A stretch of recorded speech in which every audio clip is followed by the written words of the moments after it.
Bom dia, boa tarde, boa noite, se espirrar, saúde. Canal do Mandi chegando neste vídeo, nesta terça-feira, 8 de fevereiro de 2021.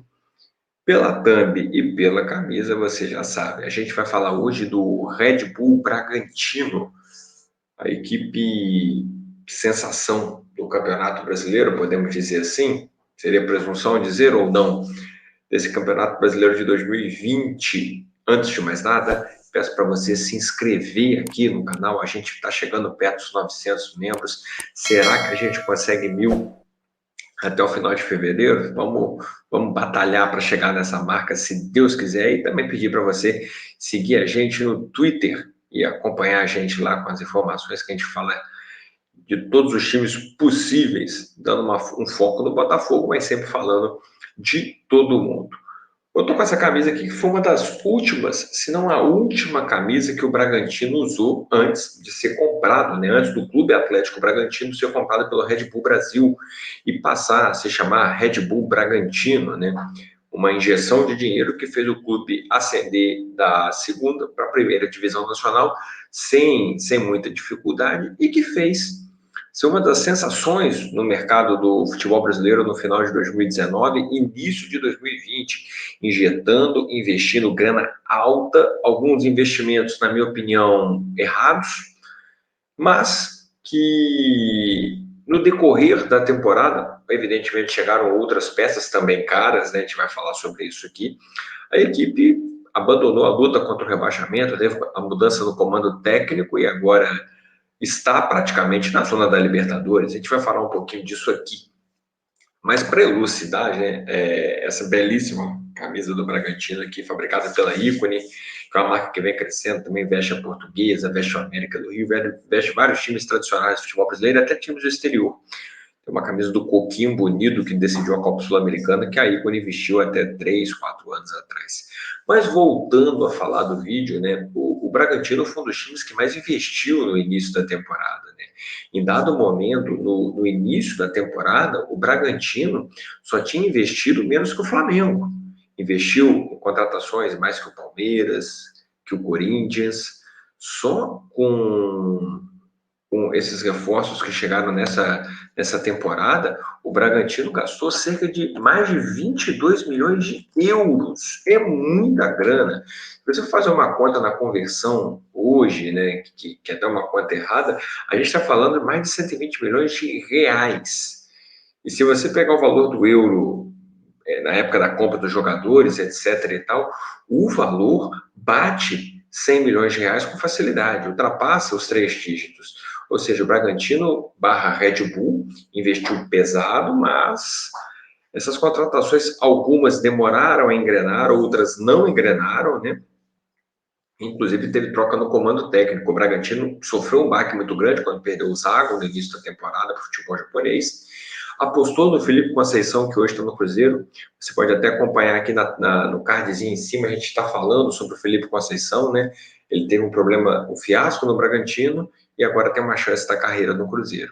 E aí o Bragantino apostou no Maurício Barbieri. O Maurício Barbieri foi contratado, já tinha trabalhado com o Thiago Escuro, que é dirigente, diretor de futebol do Red Bull Bragantino, tinham trabalhado juntos no Audax na época, na segunda divisão do Campeonato Carioca, quando o Audax tinha um projeto muito forte na Série B do Campeonato Carioca.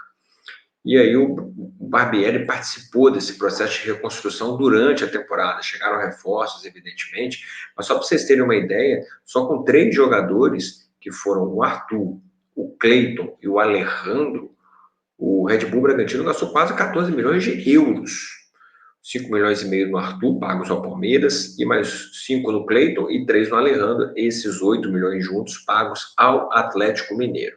E aí você tem aquela situação, né? O Cleiton, ele começou a temporada como reserva do veterano Júlio César, né? O Curirim, ex-Corinthians, assumiu a titularidade, falhou bastante, falhou falhas bizarras, foi barrado de novo para o Júlio César voltar, aí o Júlio César também falhou, e o Cleiton reassumiu a titularidade, inclusive fez uma partidaça no domingo contra o Flamengo, fechou o gol, Teve uma defesa no primeiro tempo no chute do Gustavo Henrique e uma no segundo, num toque de letra do Pedro, espetacular, duas defesas espetaculares do Cleiton. E ele foi encaixando no decorrer da temporada. Agora, por exemplo, o César Aidar, que o Bragantino pagou, o Red Bull Bragantino pagou mais de 2 milhões de euros, né, o Júnior Barranquilla, até agora jogou apenas um jogo pelo time principal e até foi rebaixado para o time B, para o time sub-23, para disputar o Brasileirão de Aspirantes. Ou seja, aparentemente não deu certo, né? O Alejandro até marcou alguns gols, começou o Brasileirão bem, mas fica no banco, às vezes nem joga, também passou por lesão. Outra contratação que cercada até de expectativa, né, que foi o Léo Real, bom zagueiro do Independiente Del Valle, parece que sentiu a adaptação, também jogou muito pouco no ano, jogou menos de 10 partidas na temporada. O melhor jogador do time é o Claudinho, que já estava lá. E o Claudinho tem uma curiosidade, né? O Claudinho foi dispensado, entre aspas, do Corinthians. O Corinthians, quando comprou o Cleison da Ponte, né, deu o Léo Arthur, o Léo Cereja para a Ponte, o Claudinho e mais 4 milhões para comprar o Cleison.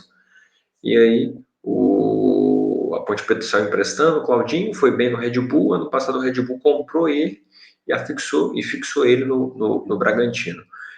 Mas o Arthur das contratações, sem dúvida alguma, é que mais deu certo, né? 5 milhões e meio de euros, 45 jogos na temporada, 44 como titular, rei das assistências, marca gols, tem um bom chute de pé esquerdo e é veloz, né?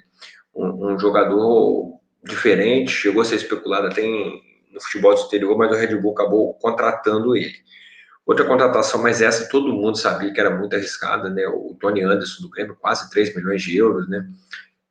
Pouco mais de 2 milhões e 800. Ano passado, ano retrasado, né, em 2019, ele foi reserva do Atlético Paranaense, alternou mais na reserva do que no time titular do Furacão, e aí apareceu essa proposta do Red Bull Bragantino. Mas aí o que acontece?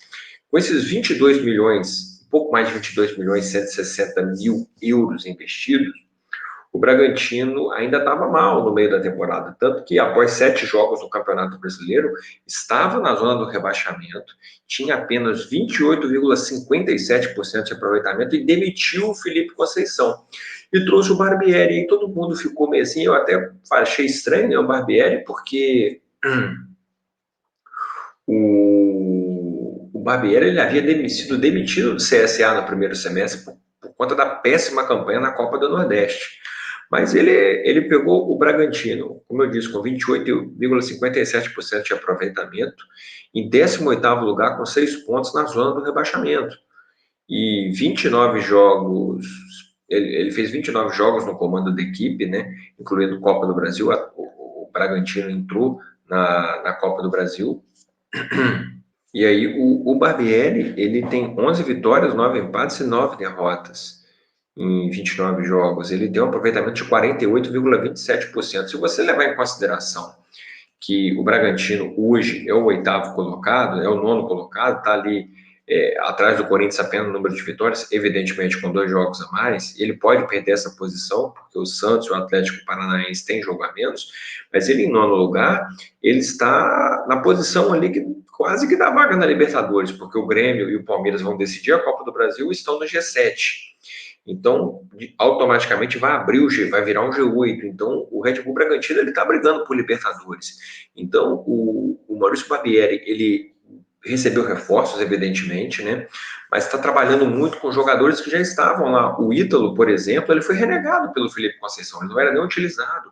O Felipe Conceição chegou até a usar o Krigor, que é o menino da base, e o Ítalo era preterido por isso. E vem crescendo de produção. O Ítalo marcou gol no empate contra o Flamengo, marcou 5 gols já na Série A do Campeonato Brasileiro. O Claudinho reencontrou o futebol dele com o Felipe Conceição, isso é uma coisa que precisa ser dita. O Léo Ortiz, Felipe Conceição não, perdão, Maurício Barbieri. O Léo Ortiz voltou a jogar bem também. O Léo Ortiz ele teve um meio de temporada muito ruim, e teve outros jogadores que chegaram e se encaixaram no esquema do Barbieri. O Raul, gente, era um jogador que era muito criticado no Vasco, e ele está muito bem no Bragantino. É titular absoluto da equipe. Você tem, e o Bragantino ainda pegou bons reforços, não só no mercado sul-americano, né? O Ian Hurtado, que é um menino de 20 anos, veio do Boca, mas o Elinho e o Eric Ramírez, que vieram São Paulo e Bahia, respectivamente, foram oportunidades de mercado e com o perfil que o Bragantino tem. Red Bull Bragantino tem jogadores jovens com potencial de venda. E essas cifras ainda vão aumentar um pouquinho mais, né? Porque tem jogador chegando já para a próxima temporada. O Red Bull Bragantino está acertando com o Jadson Silva. O Jadson Silva e o Cruzeiro entraram em litígio, né? Ele é um volante jovem. Mas aí teve um acerto no final das contas. Ele vai retirar ação contra o Cruzeiro e o Red Bull Bragantino vai pagar 5 milhões e 400 mil reais. É muita grana, né? Nós estamos falando de 5 milhões e 400. Se você for botar, dá 835 mil euros na conta lá, então vai chegar quase a 23 milhões de euros o que o Red Bull Bragantino gastou, né? Desde que chegou à Série A. É um montante bem interessante, bem alto, né? E, como eu disse, alguns jogadores pagando muito caro. O Alejandro, o Cleiton, o Tony Anderson, o César Aidar, que praticamente não jogou, mas alguns jogadores têm dado retorno, como o Arthur, que eu disse, o Raul, perdão, e o Arthur também, que veio do Palmeiras. O Fabrício Bruno não rendeu, o Léo Realpe não rendeu, o Tony Anderson. E o próprio Hurtado, que apesar de ser uma joia, né, veio do Boca, jogou apenas 3 partidas como titular. Esses são os números do Maurício Barbieri, né? Assumiu em 18º, está hoje em 9º, tinha 28,5% de aproveitamento. Hoje, se você pegar só o aproveitamento do Barbieri no comando do Bragantino, o Bragantino seria o 8º colocado, ou seja, ele estaria na final da Libertadores. A campanha do Barbieri é uma campanha de Libertadores, tudo bem que é no G8, mas é uma campanha de Libertadores. Isso mostra um bom trabalho do treinador, encaixou com a filosofia de jogo da equipe, filosofia de jogo de trabalho do Barbieri. Tem tudo aí para, pelo menos a Copa Sul-Americana está praticamente encaminhada e permanecer na primeira divisão, né? Subiu o time em 18º. Rapaziada, espero que tenham gostado desse vídeo, nessa pequena análise da remontada do Bragantino na temporada, como o Barbieri tirou o time da zona do rebaixamento, na última e penúltima posição, e briga hoje por Libertadores, reaproveitando jogadores que antes não estavam sendo utilizados pelo Felipe Conceição. Peço para você continuar se inscrevendo aqui no canal do Mandi, ativar o sininho, dar aquele like pra gente, acompanhar a gente no Twitter. Um forte abraço, ó. Tchau.